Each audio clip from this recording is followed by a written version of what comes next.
Hello, good morning, good afternoon. Sorry for the delay in what this live video. We were supposed to have some conversation. আমাদের একটা বক্তব্য ছিল যে আজকে আমরা কোভিড সিচুয়েশনে কিভাবে জয়েন্ট পেন, মায়ালজিয়া, আর্থরাইটিস নিয়ে কথা বলবো। আশা করি আপনারা শুনতে পাচ্ছেন। আমার একটু আসতে দেরি হলো, খুব দুঃখিত। I am very sorry. There are some compelling reasons যে ডাক্তারদের একটু দেরি হয়, আর সে দেরি হওয়ার কারণ হচ্ছে ডাক্তাররা ডাক্তারি ছাড়া আর কিছু বুঝতে পারে না। আর যখন ওদের এই ধরনের কোনো টেকনিক্যাল কাজ করতে হয় তখন একটু অসুবিধায় পড়ে যায়। সো ক্ষমা প্রার্থী আছি। I am very very sorry.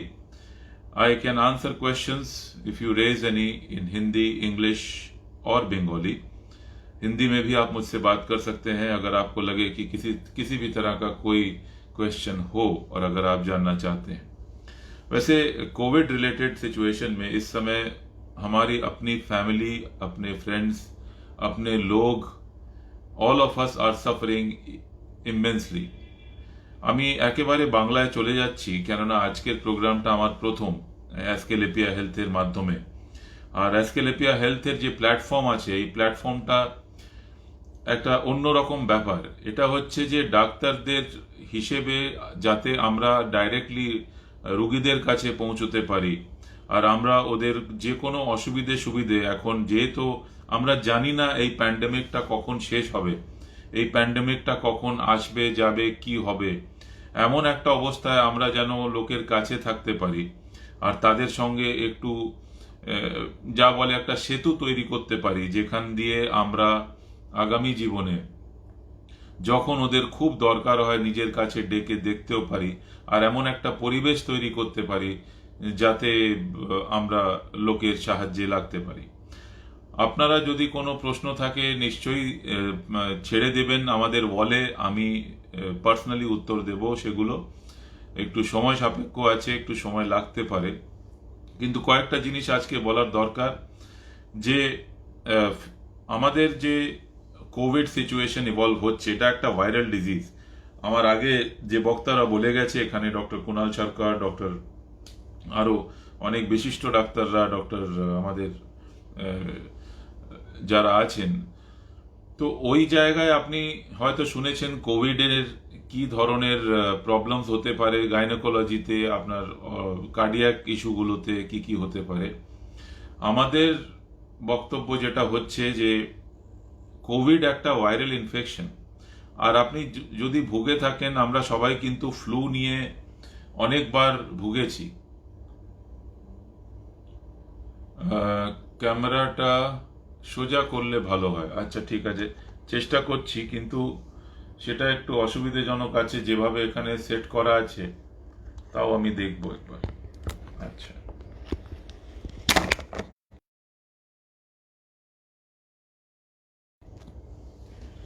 Hello.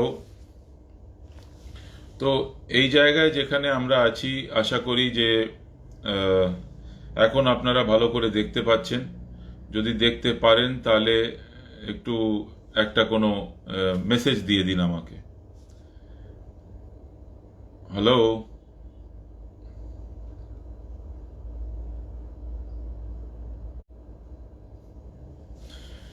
তো আমরা কোভিড নিয়ে যে কথাগুলো বলছি, সে কথাগুলো একবার যেন আমরা একটু মনে করি যে জয়েন্ট পেন আর আর্থ্রালজিয়া, এই দুটো জিনিস ভাইরাল ইনফেকশনে অনেক বেশি হয়। ভাইরাল ইনফেকশন এমন একটা জিনিস যে আমাদের শরীরটাকে ভেঙে ফেলে।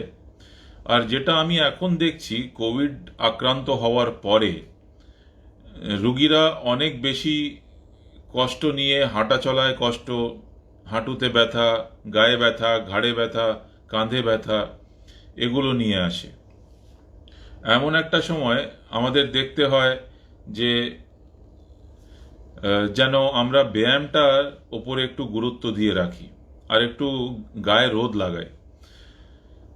দেখুন, ভাইরাল ইনফেকশন যে কোনোইভাবে হোক, SARS-CoV-2 হোক কিংবা অন্য ধরনের ফ্লু ভাইরাস হোক, যে কোনো কারণে ভাইরাস ইনফেকশন হোক, সেটা যে কাজগুলো করে সেটা আমরা এখনো ঠিক করে বুঝতে পারছি না। যেমন এই কোভিডের মেন মারাত্মক ক্ষমতা হচ্ছে লাংস, ফুসফুসে একটু বেশি কষ্ট দেয়। আর সেখানেই আসল ওর যে যে জায়গায় চলে যায়, সেখান থেকেই মানুষ যেহেতু শ্বাসকষ্ট নিতে অসুবিধা হয়, তারপরে তার খুবই ক্রিটিক্যাল কন্ডিশন হয়ে যায়, এক ধরনের নিউমোনিয়া তৈরি হয়। তো যদি আমরা সেই জায়গায় থাকি যে এতটা 99% লোকজন কিন্তু কোভিডে আক্রান্ত হওয়ার পরে বাড়িতে কিংবা অল্প অক্সিজেনে ভালো হয়ে যায়।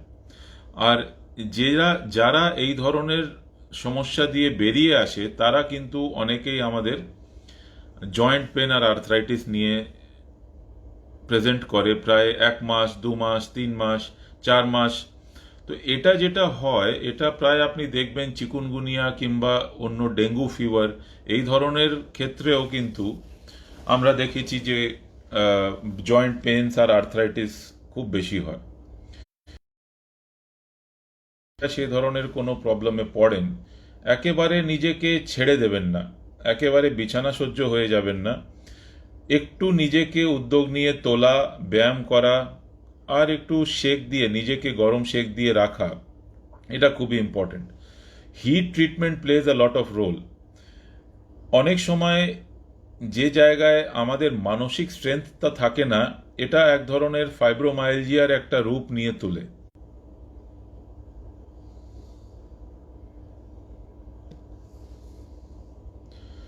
হ্যাঁ, একটু কানেকশনের অসুবিধা হচ্ছিল।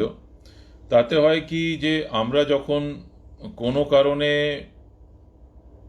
যদি একেবারে ব্যায়াম না করি আর আমরা একেবারে বিছানার ওপরে পড়ে যাই, তাহলে এই প্রবলেমটা আরও বেশি হয়।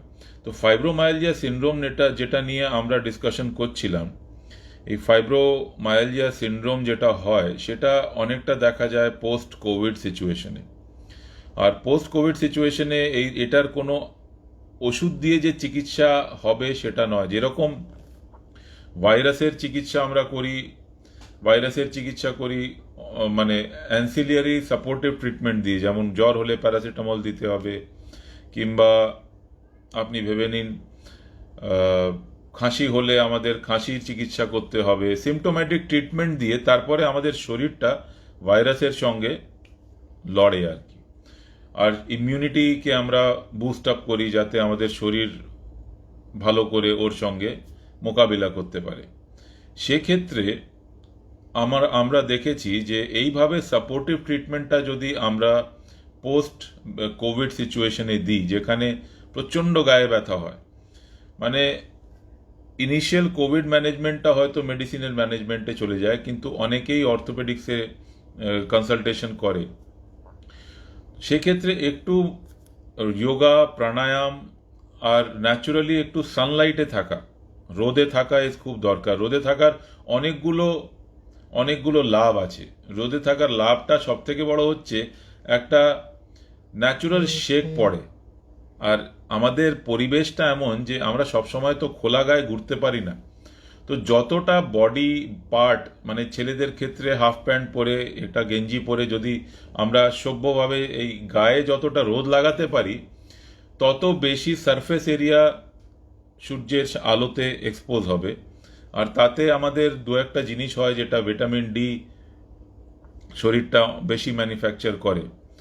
আর সেক্ষেত্রে আমাদের সুবিধে যেটা হয় যে আস্তে আস্তে এই আমাদের বডির লড়ার ক্ষমতাটা বেড়ে যায়, সেটা একটা জিনিস। আর দ্বিতীয় হচ্ছে একটু হাঁটা। নাচেও যখন একটু হালকা ব্যথা থাকে, সারা গা একদম ভেঙে পড়ে, একটু হাঁটলে আমাদের শরীরে রক্ত সঞ্চালন আর অক্সিজেন ক্যারিং ক্যাপাসিটিটা অনেকটা বেড়ে যায়। আর সেক্ষেত্রে আমরা দেখি যে অনেকটা লাভ বোধ করতে পারি। আশা করি আপনারা শুনতে পাচ্ছেন। যদি কোনো প্রশ্ন থাকে একটু আমাকে জানাবেন। আর আমি কোনো প্রশ্ন এখনো দেখতে পাচ্ছি না। আশা করি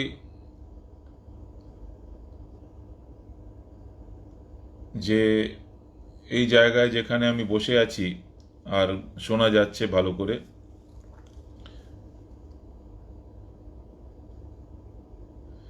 দাঁতে ব্যথা থাকতে পারে, কিন্তু দাঁতটা আলাদা একটা জায়গা চলে যায়। পারমিতাদি জিজ্ঞেস করছেন। আর একজন শিলিগুড়ি থেকে জিজ্ঞেস করছেন আপনার মেয়ে 21 বছরের, ওর অ্যালার্জি আছে, ওকে কি ভ্যাকসিন দেওয়া যাবে? দেখুন, অ্যালার্জি কি ধরনের আছে সেটা যদি আপনার ডার্মাটোলজিস্ট কিংবা মেডিসিনের ডাক্তার বলতে পারেন তাহলে হয়তো সেফ আছে। ভ্যাকসিনেশনে আমি এখনো কোনো একটা রুগী এমন পাইনি, হয়তো রিপোর্টিং অনেকটা হয়েছে কিন্তু এমন বোঝা যাচ্ছে না যে ভ্যাকসিনেশন নিলে কারোর ক্ষতি হয়ে গেছে হঠাৎ করে। যার এক্সিস্টিং সাপোজ কার্ডিয়াক প্রবলেম ছিল, হয়তো কারোর অলরেডি কার্ডিয়াক প্রবলেম ছিল, সে ভ্যাকসিন নেওয়ার পরে 5 দিন পরে আর একটা হার্টের ইস্যু হলো, সেটা ভ্যাকসিনকে সত্যিকালে অ্যাট্রিবিউট করা যায় না। আজকে ভ্যাকসিন যত লোককে বাঁচিয়েছে তার তার থেকে মানে আমার মনে হয় না যে ভ্যাকসিনের কোনোভাবেই আমরা বলতে পারি অ্যালার্জি হলেও ভ্যাকসিন যদি নেওয়া হয় আর তাতে একটু অ্যালার্জির অসুবিধা হয় তাহলে আমার মনে হয় আমার মেডিসিনের ডাক্তাররা ডেফিনেটলি তার একটা চিকিৎসা করতে পারবেন। রুমেটয়েড আর্থ্রাইটিসের পেশেন্ট ডেফিনেটলি ভ্যাকসিন নিতে পারে, হার্ট পেশেন্ট ডেফিনেটলি ভ্যাকসিন নিতে পারে, রেনাল ফেলিয়ারের পেশেন্ট ডেফিনেটলি ভ্যাকসিন নিতে পারে। কেননা আমরা যে ধরনের হাসপাতালে কাজ করি, মেডিকেল কিংবা বড় হাসপাতালগুলোতে, সেখানে আমরা দেখেছি যে প্রত্যেকটা কোমরবিডিটির পেশেন্ট অনেক বেশি আসে, আর এখানে ভ্যাকসিনের অনেক বড় রোল আছে ওদের বাঁচিয়ে রাখার জন্য।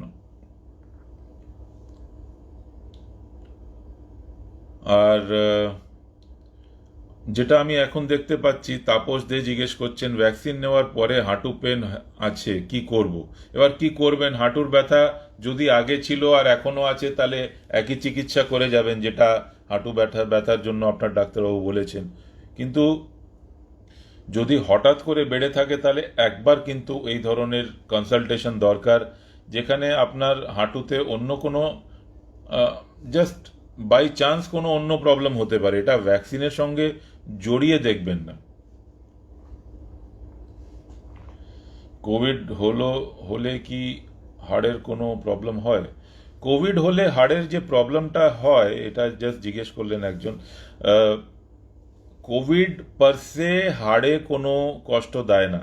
কোভিড যেটা করে জয়েন্ট পেন ডেফিনেটলি দেয়, আর যে জয়েন্ট পেনটা কোভিড দিচ্ছে আর মায়ালজিয়া দিচ্ছে এটার একটা অবধি হয়। এটা হচ্ছে কোভিড যে সময় চলছে, যে সময় ওই ইনফেকশন আছে সেটাতে 3 দিন থেকে 7 দিনের মাথায় জয়েন্ট পেন, কোমরে ব্যথা, ঘাড়ে ব্যথা, মায়ালজিয়া, শুয়ে পড়া, একেবারে হাঁটার ইচ্ছে না করা, একেবারে শয্যাশায়ী হয়ে যাওয়া, এটা করে ফেলে।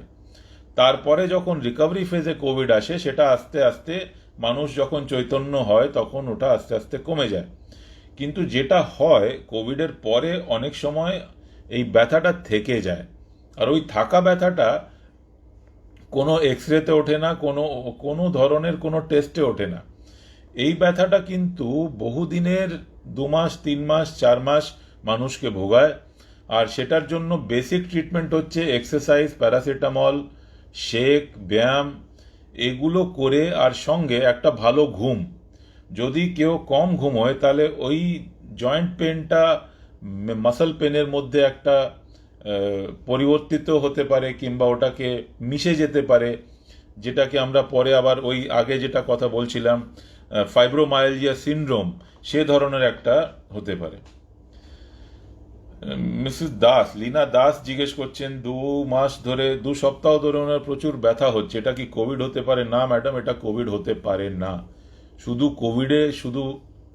কোভিডের প্রাথমিক সিমটমটা হচ্ছে যে কোভিড জ্বর দেবে, শ্বাসকষ্ট দেবে, আজকাল যেটা বোঝা যাচ্ছে ডিসেন্ট্রি, ডায়রিয়া হবে। জ্বর তো হবেই, জ্বর কোনো না কোনোভাবে হয়, আগে হয় কিংবা ডায়রিয়া হওয়ার পরে হয়। আর থ্রোট ইনফেকশন এটা হচ্ছে এখন কি দেখুন, আগে আমরা গতবারের যেটা ওয়েভ ছিল আমাদের, যেটাকে বলে কোভিড ফার্স্ট ওয়েভ, সেখানে আমরা দেখেছিলাম যে গায়ে হাত দিতে চাইছিলাম না। এখন সে গায়ে হাত দেওয়াটা কিন্তু কোভিড হয়ে যাবে সেরকম ব্যাপার না। আজকে ঘুরে ঘুরে সবাই তখন জামা কাপড় সবসময় গরম জলে ফেলে দিতেও এগুলো হতে পারে, কিন্তু এখন এটা প্রুভেন ফ্যাক্ট আছে যে কোভিড মুখটা খোলা রাখলে, মাস্ক না পরলে মুখ থেকে যে কথা বলার সময় যে আমাদের মুখ থেকে যে ধরনের নিঃশ্বাস বেরোচ্ছে, তার সঙ্গে কোভিড ভাইরাসের ড্রপলেটের ওপরে বসে ওটা বেরোয়, যেটাকে আমরা এরোসল বলি। আর ওই এরোসলটা যতক্ষণ, যদি খুব বেশি দেখুন, যদি খুব ড্রাই ওয়েদার থাকে তাহলে এরোসলটা বেশিক্ষণ কিন্তু আমরা লজিক্যালি সোচতে পারি যে ওই এরোসলটা খুব বেশি ফ্লোট কিংবা হাওয়ায় হ্যাং করবে না। কিন্তু যদি খুব হিউমিড ওয়েদার থাকে, যেমন কলকাতার আছে কিংবা চেন্নাই আছে কিংবা সাউথ ইন্ডিয়ার আছে, সেখানে দেখবেন যে ওটা অনেকক্ষণ থেকে যায়। তাতে হয় কি, ওই যে সময় সাপোজ কেউ হাঁচি মারলো কোভিডের পেশেন্ট, আর আমরা কেউ যদি ওর সামনে কাছাকাছি উইদাউট মাস্ক আছি, তাহলে N95 মাস্ক না থাকলে ক্লথ মাস্ক কোনো কাজের নেই। জামা কাপড়ের মাস্ক একেবারে ইউজলেস। আপনি ওটা পরছেন নিজের ইচ্ছার জন্য, ওটা আপনাকে কোভিড থেকে বাঁচাবে না। সুতরাং এমন একটা পেশেন্ট যে জানে না ওর কোভিড আছে, সে হাঁচি করলো, আর ওই হাঁচিটা গেল আপনার নিঃশ্বাসের জায়গায় চলে গেল, সেখানে কোভিড হওয়ার চান্সটা বেশি থাকে। এবার এখানে ভ্যাকসিন নিয়ে অনেকেই প্রশ্ন করছে, কিন্তু আজকের যে আলোচনা হচ্ছে সে ব্যথা আর বেদনা যেটা কোভিডের পরে হয়, আর্থরাইটিস আর জয়েন্ট পেন। তো আমি একটা কথা বলতে চাই এখানে, আমরা আরও অনেকবার, এটা আমার প্রথম ফেসবুক লাইভ আছে অ্যাস্কেলেপিয়ার ওপরে। আমি প্রত্যেকটা সপ্তাহে আপনাকে কথা দিচ্ছি আমি আসবো, কথা বলবো। আর আমাদের প্যানেলে অনেকগুলো এক্সপার্টস আছেন যারা অনেক আলাদা আলাদা কথা নিয়ে কথা বলবেন, কোভিড কিংবা নন কোভিড রিলেটেড। তো যদি কোনো এই ধরনের ব্যাপার থাকে যে আর্থরাইটিস অ্যান্ড জয়েন্ট পেন আজকে আমাকে যদি ম্যানেজ করতে হয় কোভিডের ক্ষেত্রে, তো কোভিডের ক্ষেত্রে যেখানে আমরা এতক্ষণ কথা বলছিলাম যে কোভিড হওয়ার পরে যে জয়েন্ট পেনটা হয়, সেটাতে আমাকে কি হচ্ছে যে আমাদের অনেকগুলো ডিজিজ মডিফাইং ড্রাগ হলো কিংবা অন্য কোনো ব্যথার ওষুধ হলো, সেটা কাজে লাগে, আর 2-3 মাসের চিকিৎসায় সেটা অনেকটা কমে যায়। সেকেন্ড হচ্ছে যে যাদের অলরেডি আর্থরাইটিস আছে, যাদের অলরেডি জয়েন্ট পেন আছে, ওদের ক্ষেত্রে আমাদের কি করতে হবে? সেক্ষেত্রে কিন্তু নিঃসংকোচে আপনারা গত যে চিকিৎসা চলছে সেটাকে যেন হাত না দেন, ওটা যেন চলে। ওই কোভিড হোক না হোক, ওই হাড় কিংবা আর্থরাইটিসের চিকিৎসা যেন বন্ধ না হয়, কারণ ওটা বন্ধ হলে মানুষের আরও বেশি কষ্ট বাড়বে। তো ওই যে জায়গাটায় আছেন, সেখানে ডাক্তারবাবুকে জিজ্ঞেস করে একটু মডিফিকেশন করতে পারেন, যাতে ড্রাগের এফেক্টগুলো আমরা সেটাকে ইকুয়ালাইজ করতে পারি কিংবা সেটাকে ভালোভাবে বোঝাতে পারি। তো একজন ডাক্তার আরেকজন ডাক্তারের সঙ্গে যদি কথা বলে নেন কিংবা ওনার প্রেসক্রিপশন দেখে সে অনুযায়ী কোভিডের চিকিৎসাটাকে মডিফাই করেন, যেমন কোভিডের চিকিৎসার এখন স্টেরয়েডের অনেক বেশি রোল আছে। এবার স্টেরয়েডটা প্রাথমিকভাবে অনেকগুলো আর্থরাইটিসের চিকিৎসকরা ব্যবহার করেন, তো সেটা মোটামুটি একই হয়ে গেল, সেটা আপনার আর্থরাইটিসে কাজে লাগবেই। এবার যাদের হাঁটু ব্যথা আছে, যাদের অস্টিও আর্থরাইটিস আছে, তাদের একটা প্রশ্ন থাকে যে আমরা এই সময় অপারেশন করব কি করব না। সেটা নিয়ে আমার একটা কথা বলা আছে যে সেকেন্ড ওয়েভ আর থার্ড ওয়েভ আর ফোর্থ ওয়েভ এগুলো যেগুলো হচ্ছে কিংবা হবে, সেখানে আপনি দেখুন এবার কিন্তু বন্ধ সব কিছু করা হচ্ছে না। তার কারণটা শুধু ইকোনমিক নয়, তার কারণটা হচ্ছে যে আজকে হাসপাতাল এমন একটা জায়গা আছে সেটা কমিউনিটি থেকে সেফ হয়ে গেছে। আজকে হাসপাতালে আপনার আসাটা, মুখে মাস্ক পরতেই হবে, আপনাকে সাবধানে থাকতেই হবে।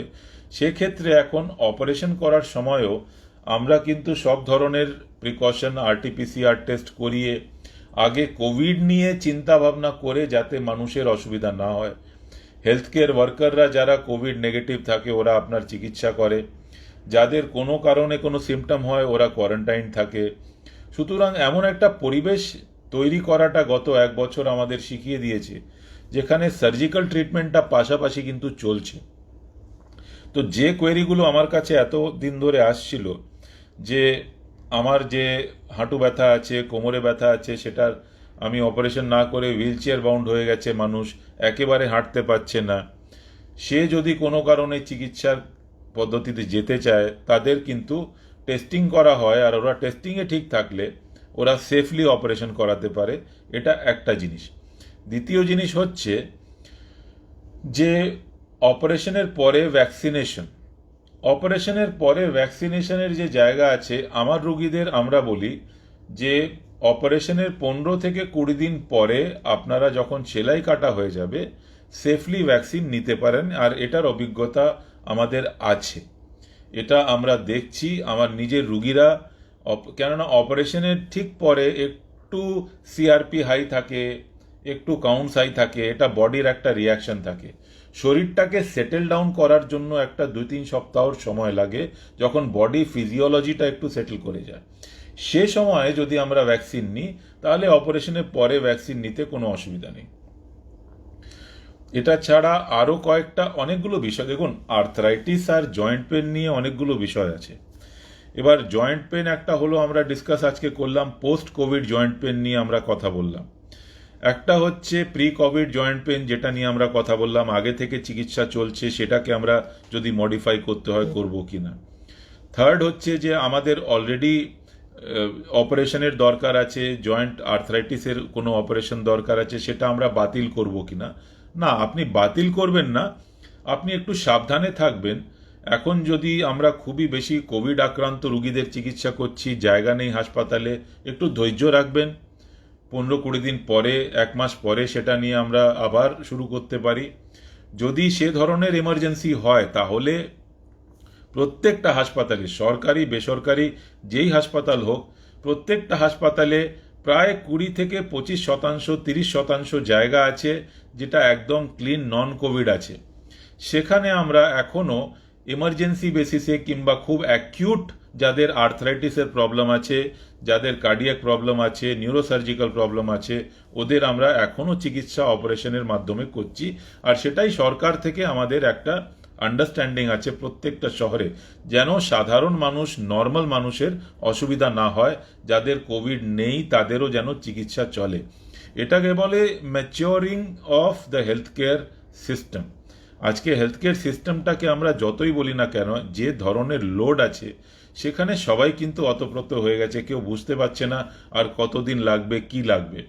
এমন একটা সময় যে নর্মাল রুগীরা আছে, যাদের খুব বেশি কষ্ট আছে, ওদের ক্ষেত্রে কিন্তু আমরা চোখ ফিরিয়ে নিতে পারবো না। হয়তো আগে যদি 10টা রুগীর অপারেশন দরকার হতো, তাদের মধ্যে আমরা 6টাকে ফিরিয়ে দিতে পারি যে দেখুন আপনি 2 মাস পরে করালে অসুবিধা নেই। কিন্তু ওই 4টে রুগী যাদের একেবারে খুব এমার্জেন্সি আছে, যাদের আর্থরাইটিসের এমন অবস্থায় চলে গেছে, তাদের হয়তো আমাদের চিকিৎসা করতে হয়। এখানে কয়েকটা প্রশ্ন আছে যেগুলো আবার ভ্যাকসিন নিতে প্রশ্ন আছে। আমি সবসময় চাইবো যে এই ভ্যাকসিনের প্রশ্নগুলো আমাদের অ্যাস্কেলেপিয়া সাইটে দিন, আমরা ডাক্তারদের প্যানেল এটাকে আনসার করব। আর ওই সাইটে যতগুলো কোয়েশ্চেন আসবে আগামী সময়েও আপনি দিয়ে যাবেন কোয়েশ্চেনগুলো। এমন না যে কোয়েশ্চেন, এটা আপনি অ্যাস্কেলেপিয়া অ্যাপ যদি ডাউনলোড করে থাকেন তাহলে কিন্তু এই কোয়েশ্চেনগুলো যদি আপনারা রেগুলারলি ওখানে পুট আপ করেন, আমাদের যারা কর্মী আছেন অ্যাস্কেলেপিয়াতে, যারা এটাকে আমাদের কাছে পৌঁছে দেবেন। আর এই ধরনের কোয়েশ্চেনগুলো আমরা নিশ্চয়ই অন ডেইলি বেসিস আনসার করব আস্তে আস্তে দেখে। আর একটা আর্থরাইটিস হয় যেটাকে আমরা বলি রুমাটয়েড হয়ে গেল, একটা অস্টিও আর্থরাইটিস হয়, পিওর অস্টিও আর্থরাইটিস। এখানে শুধু হাঁটুতে আর্থরাইটিস হয় না, এটা শোল্ডারেও হয়।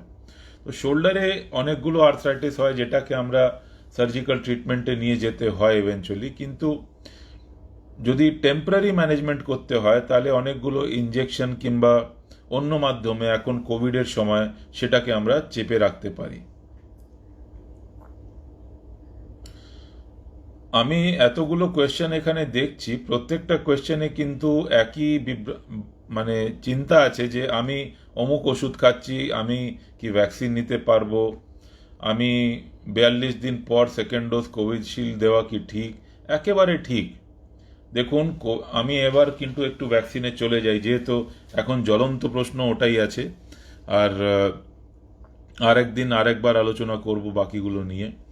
তো ভ্যাকসিন নিয়ে একটাই কথা আছে যে একটু দেরি করলে 6 সপ্তাহ 8 সপ্তাহের মাথায়ও যদি নেন তাহলে অসুবিধা নেই। সেকেন্ড হচ্ছে আপনারা যে ওষুধগুলো খাচ্ছেন এই ওষুধগুলো নেওয়ার সঙ্গে সঙ্গে ভ্যাকসিন নেওয়া যায়, কেননা ভ্যাকসিন একটা লাইফ সেভিং ভ্যাকসিন আছে। এটা রোগকে ঠিক করার ভ্যাকসিন নেই, এটা ওষুধ নেই। এটা এমন একটা প্রিপারেশন আছে যাতে আপনার যদি কোভিড ইনফেকশন পরবর্তীকালে হয় তাহলে জীবন বাঁচার সম্ভাবনা অনেক বেশি আছে। এই কথাটা মনে রাখবেন, ভ্যাকসিনটা কোনো ওষুধ নয়। ভ্যাকসিন হচ্ছে নিজেকে বাঁচিয়ে রাখার জন্য, যাতে আপনার যদি কোনো কারণে কোভিড ইনফেকশন হয় সেটা মাইল্ড ইনফেকশন হয়ে বেরিয়ে যায়।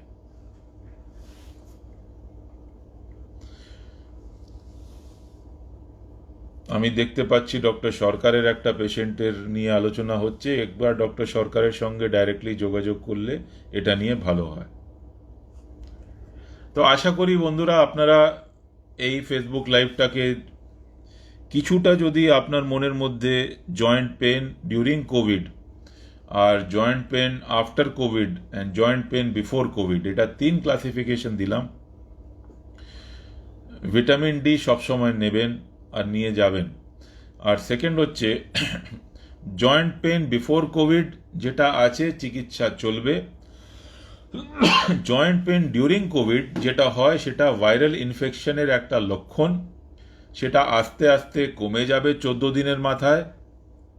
জয়েন্ট পেন আফটার কোভিড যেটা আগে ছিল না, সেটা হচ্ছে ভাইরাল ইনফেকশনের একটা সাইড এফেক্ট, যেটাকে যে ধরনের ইনফেকশন আপনাদের হয়েছে, আর প্রত্যেকটা শরীর আলাদা। দেখুন, আমার শরীর কোভিড ইনফেকশন হলে 104 জ্বর অবধি যেতে পারে, অন্য লোকের শরীরে জ্বর নাও আসতে পারে পুরোটা। আমার শরীরে ব্যথা হতে পারে, অন্য লোকের শরীরে ব্যথা নাও হতে পারে। তো এটা হচ্ছে সিমটোম্যাটিক ট্রিটমেন্ট। সব থেকে ইম্পর্টেন্ট জিনিস 3টে মনে রাখবেন। আজকে আমি আসরটা একটু পরেই শেষ করব, একটু তাড়াতাড়ি। যে জয়েন্ট পেনের সব থেকে ইম্পর্টেন্ট ট্রিটমেন্ট হচ্ছে বেসিক ট্রিটমেন্টগুলো। প্রাথমিক চিকিৎসা হচ্ছে ব্যায়াম করা, দ্বিতীয় চিকিৎসা হচ্ছে গায়ে রোদ লাগানো, তৃতীয় চিকিৎসা হচ্ছে ন্যাচুরাল চিকিৎসাগুলো বলছি, সব সময় মোবিলিটি মেনটেন করা, একটু জয়েন্টের ফ্রি মুভমেন্ট। যেমন হাঁটু ব্যথা হলে যে আপনি দাঁড়িয়ে হাঁটতে শুরু করবেন সেটা নয়, হাঁটু ভাঁজ করা, সোজা করা, শক্ত করা ছাড়া এই ব্যায়ামগুলো করবেন। ঘাড়ে ব্যথা হলে বসে একটু ঘাড়গুলো নাড়ানো, পোশ্চারটা ঠিক রাখা। কোমরের ব্যথা হলে একটু পবনমুক্তাসন, ভুজঙ্গাসন এগুলো করা। আপনার অন্য কোনো অসুবিধা হলে বাটারফ্লাই আসন আস্তে আস্তে করা। এগুলো আপনার একটু জয়েন্টগুলোকে নড়িয়ে রাখা। তাতে হয় কি, যে জয়েন্টগুলো ব্যথা হয় সেগুলোতে একটু আপনার মুভমেন্ট থাকলে জয়েন্টের নিউট্রিশন ভালো থাকে। এটা 4 নম্বর হচ্ছে ব্যথার ওষুধ। মাঝে মধ্যে ব্যথার ওষুধের মধ্যে ব্যথার ওষুধ সত্যিকারের নয়, প্যারাসিটামল হচ্ছে আপনাকে একটু ব্যথাটা কমিয়ে দেবে আর আপনার ব্যায়াম করতে সাহায্য করবে, আর ব্যায়াম করেই আপনি ভালো হবেন। বারবার আমি ব্যায়াম নিয়ে কথা বলছি। আর পঞ্চম জিনিস হচ্ছে যে যেখানে ফাইব্রোমাইলজিয়া কিংবা কোভিড হওয়ার পরে একটা জয়েন্ট পেন বেড়ে গেল, আগে ছিল না, সেখানে একটু ডিজিজ মডিফাইং ড্রাগসের রুমেটোলজিস্ট কিংবা অর্থোপেডিক সার্জনকে দেখিয়ে ডিজিজ মডিফাইং ড্রাগসের একটু কাজ আছে। একটু লো ডোজ স্টিরয়েড, একটু ডিজিজ মডিফাইং ড্রাগস, একটু স্লিপ ডিসঅর্ডারের ম্যানেজমেন্ট, এগুলো করলে কিন্তু ডেফিনেটলি দেখবেন যে স্লিপ ডিসঅর্ডার যদি ম্যানেজ হয়, একটু যদি ডিজিজ মডিফিকেশন হয়, তাহলে 2-3 মাস 4 মাসের মধ্যে পোস্ট কোভিড যে আর্থ্রাইটিস হয় সেটাতে মানুষের অনেক অনেক অনেক লাভ হয়। তো এটা হলো আমাদের বক্তব্য আজকে, covid related pre covid problems, during covid problems আর পোস্ট কোভিড প্রবলেমস। আশা করি এটা আপনারা এখনকার মতো যে আর্থ্রাইটিস আর কোভিডের মধ্যে একটা যোগ হচ্ছে সেটাকে নিয়ে বুঝতে পেরেছেন। যে কোনো প্রশ্ন থাকলে আমরা আবার আলোচনায় বসবো, আবার আমরা অনেকগুলো কথা বলবো। যেহেতু এখন কোভিডের সময়, কোভিড নিয়ে, জয়েন্ট পেন নিয়ে, হয়তো আলাদা আলাদা জয়েন্ট নিয়ে কি কি ব্যায়াম করতে হবে আগামীবারে, ঘাড় নিয়ে কথা, কাঁধ নিয়ে কথা, কোমর নিয়ে কথা, হাঁটু নিয়ে কথা, এগুলো নিয়ে 15-20 মিনিট, আধ ঘন্টার একটা আমরা ফেসবুক লাইভে যাব। হ্যাঁ, আর এখানে অনেকগুলো যে প্রশ্ন আসছে সে প্রশ্নগুলো তে ভ্যাকসিনেশন বারবার আসছে, আমি বারবার হাত জোড় করে বলছি ভ্যাকসিনেশনে কারোরই ক্ষতি হবে না। ভ্যাকসিনেশন করলে লোকের লাভ হবে, ভ্যাকসিনেশন লোকের প্রাণ বাঁচাবে। ভ্যাকসিনেশনে যদি 100টা লোক খুবই খারাপ কোভিডে ভোগে, তার মধ্যে 90% বাঁচবে। যাদের 100টা লোক যদি ভ্যাকসিন নিয়ে থাকে, সার্ভাইভাল রেটটা 99.9% হবে, এটা আমার বিশ্বাস। আর এটা আপনারা দেখবেন। আপনারা প্লিজ ভ্যাকসিন নিন।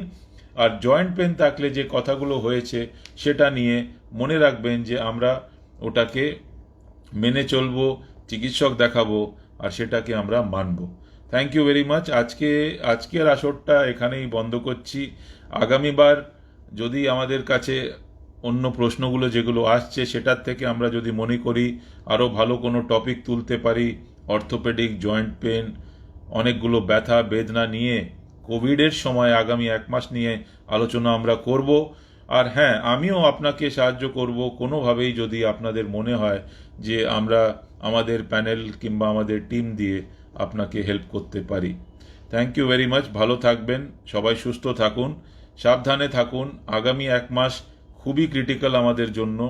ব্যায়াম করবেন, বাড়িতে ব্যায়াম করবেন, গায়ে রোদ লাগাবেন, একটু দূরে থাকবেন, বয়স্কদের সঙ্গে একটু খুব কাছাকাছি গিয়ে কথা বলবেন না।